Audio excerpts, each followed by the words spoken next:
আসসালামু আলাইকুম সবাইকে, ওয়েলকাম টু মাই চ্যানেল। তো আজকে আমরা রোস্ট রান্না শিখবো মোটামুটি, কারণ এখানে আমি কিছু টিপ দিতে ভুলে গেছিলাম, তো পরিমাপটা আমি বলে দিব।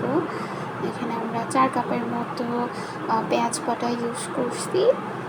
4 কাপের মধ্যে আমরা রসুন দিছে 3 চামচ এর মতো, আর আদা বাটা দেওয়া হয়েছে 2 চামচের মতো।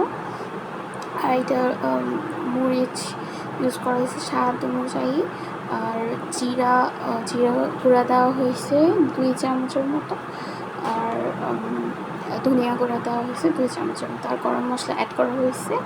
তো এটা ভালোভাবে আমরা একদম কষায় নিব। কষানোর পরে যে তেলটা যে উঠছে, ওইটা ওঠার পরে আমরা এটার মধ্যে মুরগিটা অ্যাড করে দেব।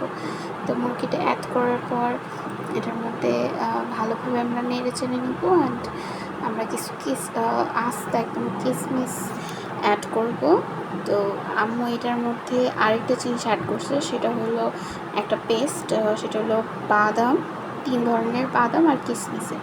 তো এটার মধ্যে চীনাবাদাম, কাঠবাদাম আর হলো কাজু বাদাম, এই 3টা বাদাম আর কিশমিশ ব্লেন্ড করে ভালোভাবে পেস্ট বানানোর পর এটা অ্যাড করা হয়েছে।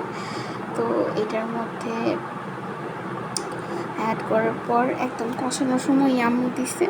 তো আমি আসলে যখন মশলাগুলো দেওয়া হয়েছে তখন আমি আর ক্লিপ নিতে ভুলে গেছিলাম।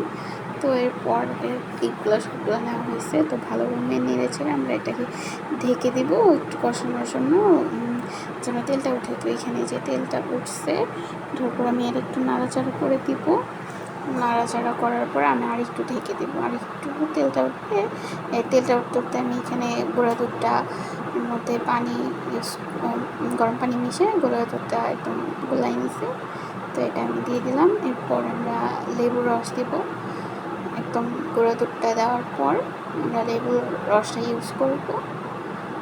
পরিমাপটা আরেকটু কম, এখান থেকে সবটুকু লেবুর রস দেওয়া হয় নাই, অর্ধেক দেওয়া হয়েছে।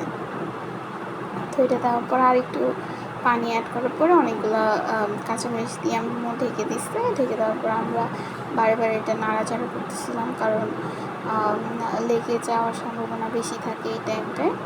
তো একটু পর পর আমরা নাড়াচাড়া করতেছিলাম। অ্যান্ড লবণ অবশ্যই স্বাদ অনুসারে দিবেন আপনাদের যাতে টেস্ট ওয়াইজ। তো এটা আলাদা মতো হয়ে গেছে একদম ভালোভাবে। তেল ওঠার পর আমরা একদম অফ করে দিচ্ছি। একদম লোকটা এরকম আসার পর উঠায় নিচ্ছি। তো এটি হলো ফাইনাল লুক। সবাই কষ্ট করে একটু সাবস্ক্রাইব করবেন, কমেন্ট করবেন, শেয়ার করার আর দরকার নাই এই ভিডিওটা। Thank you so much.